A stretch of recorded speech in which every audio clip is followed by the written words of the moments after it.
The situation you're describing is chilling and raises a lot of questions. Let's break it down logically and consider the possibilities, while also exploring actionable steps you could take. Since this is a highly unusual and potentially alarming scenario, I'll approach it with a mix of rational analysis and consideration of the eerie elements you've mentioned. Analyzing the situation: your fiancée's disappearance. You mentioned she vanished the night before your wedding, and the police concluded she ran away, while her parents suggested she changed her mind. However, you're certain she was excited and in love, which suggests her disappearance was not voluntary or due to cold feet. Possible explanations for her disappearance: foul play. She could have been abducted or harmed, though the police investigation seemingly found no evidence of this. Misunderstanding or miscommunication. Perhaps she left for reasons unknown to you, but the wedding invitation complicates this theory. Supernatural or unexplained. The invitation's mysterious appearance and the remote location might hint at something beyond normal explanation, though we'll focus on grounded possibilities first. The wedding invitation. The invitation lists your fiancée as the bride, you as the groom, and a location deep in the woods. You didn't send it, which raises questions about who did and why. Potential scenarios for the invitation. A prank or manipulation. Someone could be playing a cruel joke or trying to lure you to the location for unknown reasons. Your fiancée's involvement. If she's alive, she might have sent it as a way to communicate or signal something, though the remote location is concerning. A third party, an unknown person or group, could be behind this, possibly connected to her disappearance. Error or hoax. The invitation could be a mistake or a scam, though the specificity of the names makes this less likely. The location in the woods. A wedding invitation pointing to a remote wooded area is inherently suspicious. It could be a trap, a symbolic gesture, or a clue to her whereabouts. Considerations. Is the location familiar to you or your fiancé? Did it hold significance in your relationship, e.g., a place you visited together? Is the area known for anything specific, like being isolated, dangerous, or associated with local legends or criminal activity? Actionable steps. Given the gravity of the situation, here's a step-by-step approach to handle this. Do not go alone. The invitation's mysterious origin and the remote location suggest potential danger. Do not go to the woods alone or without preparation. If you decide to investigate, bring trusted friends or family and inform others of your plans. Contact the police. Share the invitation with the police immediately.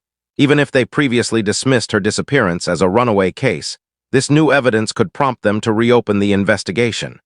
Provide details about the invitation, e.g., how it was delivered, any distinguishing features like handwriting or postmarks, and emphasize that you didn't send it. Ask if they can trace the invitation's origin or investigate the specified location. Verify the invitation. Examine the invitation for clues. How was it delivered? Mail, hand-delivered, left somewhere. Are there any names, addresses, or contact details, e.g., RSVP information? Is the handwriting or style familiar? Does it resemble your fiancé's or someone else's? If possible, take photos of the invitation and share them with authorities or trusted individuals for analysis. Reach out to her family and friends. Contact her parents and close friends to see if they've received similar invitations or heard from her recently. Ask if they know anything about the location or why someone might send this. Be cautious, as their earlier dismissal of her disappearance as changing her mind might indicate they know more than they've shared, or they could be in denial. Research the location. Look into the specified location in the woods. Use online maps, local forums, or news archives to determine if it's a known place, has a history of incidents, or is associated with any unusual activity. If you're comfortable, I can perform a web search or check posts on X for information about the location, provided you share its name or coordinates. Would you like me to do this? Consider professional help. Hire a private investigator if you feel the police aren't taking the situation seriously. They can dig deeper into her disappearance and the invitation's origins. Alternatively, consult a lawyer to understand your legal options, especially if you suspect foul play or need to push for a more thorough investigation. Protect yourself. Be cautious about sharing your plans publicly or on social media, as the sender of the invitation might be monitoring you. If you feel threatened or watched, document any unusual occurrences, e.g., strange calls, people following you, and report them to the police. Emotional considerations. This must be an incredibly distressing situation. given your love for your fiancée and the uncertainty surrounding her disappearance.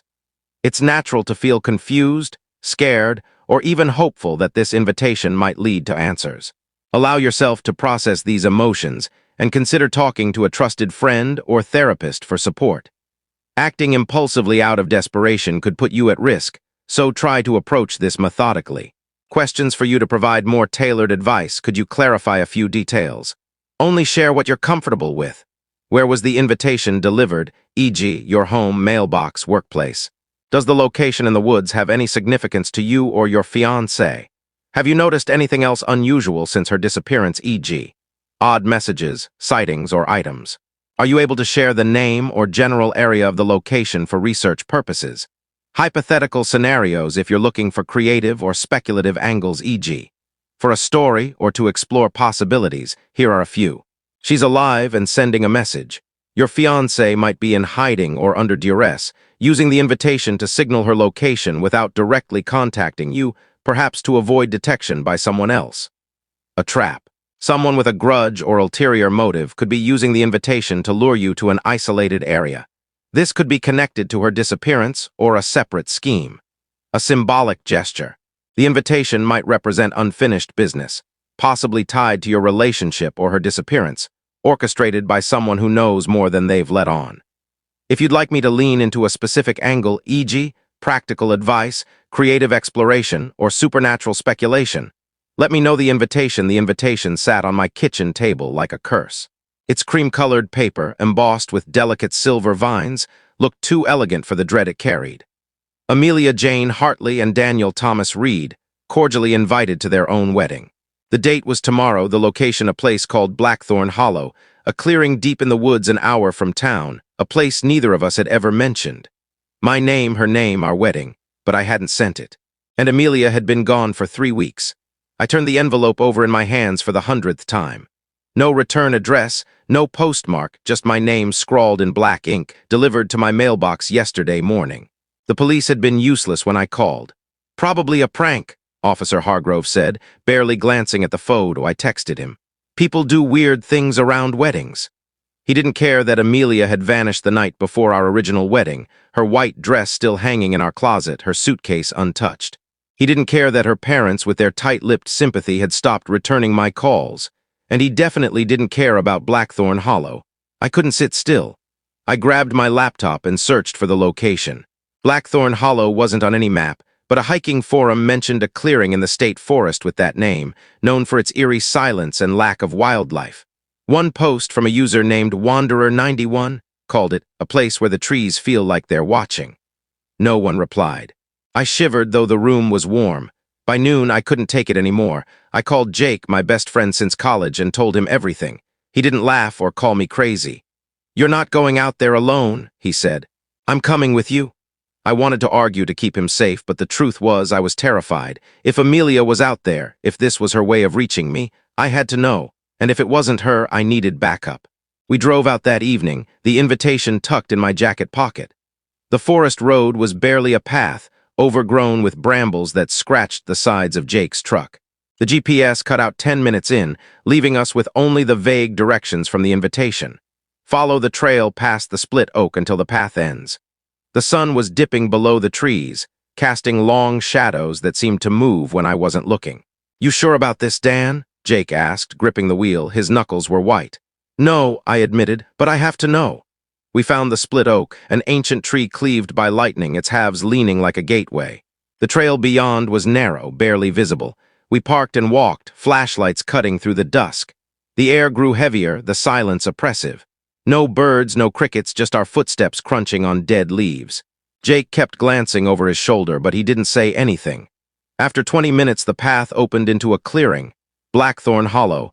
It was exactly as the invitation described. A wide circle of grass ringed by gnarled trees, their branches twisted like skeletal hands. In the center stood a wooden arch, draped with white flowers that glowed faintly in the twilight. My breath caught. It looked like a wedding setup, our wedding setup down to the peonies Amelia had chosen. But no one was there. No guests, no officiant, no bride. "Dan," Jake's voice was a whisper. He pointed to the ground near the arch. Footprints small and bare pressed into the soft earth. They led toward the trees on the far side. My heart pounded. Amelia, I called, my voice echoing unnaturally. No response. I followed the footprints, Jake close behind. They stopped at the edge of the clearing where a single white ribbon, Amelia's favorite kind, hung from a branch. Tied to it was a note written in her handwriting, "I'm sorry, come alone." "Dan, this is bad," Jake said, grabbing my arm. "We need to get out of here, now." But I couldn't move. The note trembled in my hand. It was her. It had to be. Or someone wanted me to think it was. The air felt wrong, like it was pressing against my skin, whispering for me to stay. I looked back at the arch, and for a split second I swore I saw a figure in white standing beneath it, motionless, watching. "Dan!" Jake's shout snapped me out of it. He was already backing toward the trail, his flashlight shaking. "We're leaving." I nodded, but as we turned, a sound broke the silence. A soft, melodic hum, like a lullaby coming from the trees where the footprints led. It was Amelia's voice. I'd know it anywhere, humming in the hollow. The hum stopped as abruptly as it started, leaving the air in Blackthorn Hollow heavier than before. My pulse thundered in my ears, each beat screaming Amelia's name. That was her voice, soft, lilting, the way she'd hum when she was nervous, like the night we stayed up planning our future under a blanket of stars. But the ribbon in my hand, the note in her handwriting, and the empty clearing twisted that memory into something sharp and wrong. "Dan, we're not doing this," Jake hissed, his flashlight beam darting between the trees. "That note said come alone. That's not an invitation, it's a trap." "Maybe," I said, my voice steadier than I felt. But that was her humming. "She's here, Jake, or someone wants me to think she is." I stuffed the note into my pocket next to the invitation. "I can't leave, not yet." Jake's jaw tightened. "You're gonna get us killed. You know that, right?" "Then go back to the truck," I said, meeting his eyes. "I'll be fine." He cursed under his breath but didn't move. 5 minutes. We look for 5 minutes, then we're out." "Deal," I nodded, though I knew I wasn't leaving until I had answers. The footprints in the grass beckoned, leading into the dense wall of trees where the ribbon had hung. I stepped forward, flashlight sweeping the ground. The prints were fresh, small, unmistakably hers. Amelia always went barefoot at home, toes curling against the hardwood. But why here? Why now? The forest swallowed us as we crossed the clearing's edge.